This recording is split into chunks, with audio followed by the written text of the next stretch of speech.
Let's talk about everything new coming to Apple TV with tvOS 13. Welcome everyone, it is Andrew here from AppleInsider, and we have our Apple TV updated to tvOS 13, and we're going to walk through all of the new changes you can come to expect. Starting out with the new, more immersive home screen.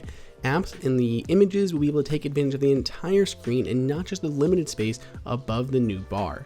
Of course, the new tvOS 13 will have the Apple TV app that was recently revamped ahead of the tvOS 13 launch. There's a lot of stuff here, and really the biggest change that's going to happen when tvOS 13 does launch is that this content is going to be based on the user. We'll touch on that in a moment. And you'll be able to actually watch the Apple TV Plus subscription service here in the TV app. So all of Apple's original content that will be funneled through the updated Apple TV app. So you can come to expect that soon around launch. We saw a few UI tweaks throughout the OS, particularly here in the Photos app. It's been slightly revamped, a new pill-shaped bar along the top. Really not too many changes, just kind of some minor UI tweaks that go along with tvOS 13 and iOS 13 to make things look a little bit more modern. Apple has done a good job with Photos inside of iOS 13. There's a lot of little changes there, and you're likely to see some of that come over here to the tvOS side of things, especially as it comes to the memories and the albums that Apple automatically creates for you. The next major change, and as you can see it got its own icon, is Apple Arcade. Before we jump in, you can see this is that full screen interface we were talking about. It goes behind the bar and not just above that bar in that extra area. So more immersive home screen. But Apple Arcade, yes, this is coming soon, will be with the launch of tvOS 13 and iOS 13. So all these games will work across multiple platforms, and you get access to a ton of exclusive titles for a single monthly price for the entire family. Also, you can connect PS4 DualShock controllers and Xbox One S controllers to the Apple TV for the first time. It pairs beautifully, and you're really going to be able to take advantage of that with the new titles launching with Apple Arcade. If we continue trucking along and enter into the Music app, you again see a slightly new refined user interface that comes along with tvOS 13. You're going to see not only these stock apps, but third-party developers are likely going to be taking advantage of the new UI elements as well. So if we jump in here to play some music, it doesn't really matter what song it is, but something from our Apple Music library, you will see a few different changes to how music is actually played. Now you're not going to hear anything because we're not going to pay to stream shout on here, but you can see that there is a new syncing of lyrics. So the lyrics are actually syncing to the music as the music is playing. It is really cool. It's probably the best interface that we've seen for listening to music on your TV.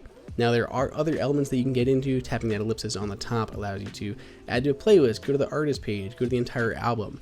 Top left corner will open the AirPlay interface so you can stream to other Apple TVs or AirPlay speakers or even AirPods or Powerbeats that you have around. You have other options in that top right hand corner, including going back to the lyrics page that we were just on. So far, aside from Apple Arcade, most of the changes have been relatively small. There's not a huge number of major changes coming to tvOS, just a lot of kind of niceties that we've been really looking for some time. Another small nicety that Apple has included is under settings and screensaver. They have now gone above cities, they've gone into space with NASA, and now they're going to be going underwater. As a scuba diver, I am excited to see the new underwater screensavers. Currently, these are not in the beta. We've gone through so many of these actual screensavers trying to find any of them that are currently in there, but they likely won't get in there until we get closer to launch. But we will have brand new underwater screensavers. You can see how much detail has gone into these. They look so pretty, and I'm really excited to see what the underwater ones look like. The next major change, and this is a major change, is support for multiple users on Apple TV. User accounts will automatically be created whenever they are added to the Home app on your iOS device. Whenever someone switches to their account on the Apple TV, it'll automatically pull in their preferences for whatever content that they're watching or whatever games they're playing, or even their photos and their music preferences. Otherwise, the settings here are largely unchanged from tvOS 12. Now, how do you switch users on the Apple TV? You don't have to go digging into any menus. There is a new user interface element that we've all come to know and love that is familiar to iOS users, which is Control Center. With the press of a button, the new user interface element slides over from the right-hand side, allowing you to easily switch users, put your Apple TV to sleep, control what is currently playing, access the AirPlay menu, and search for content. Thanks to Control Center and the new multi-user support, whenever I jump into something like the TV app, I'll see my shows like Superstore, and I won't see my wife's shows like Real Housewives. It is also much easier to access things like the AirPlay menu, which isn't buried under other hidden controls. There is still much more for us to explore with tvOS. Let us know what you think and any of your favorite features down below in the comments, or shout at me on Twitter at Andrew_OSU. Hey everyone, did you guys like that video? Be sure to click on that like button so we can create content that we know that you guys want to see. And follow Apple Insider on all social media channels. If you want the best prices on any Apple gear, check out the Apple Insider price guide that is updated daily. And until next time, we'll see you later.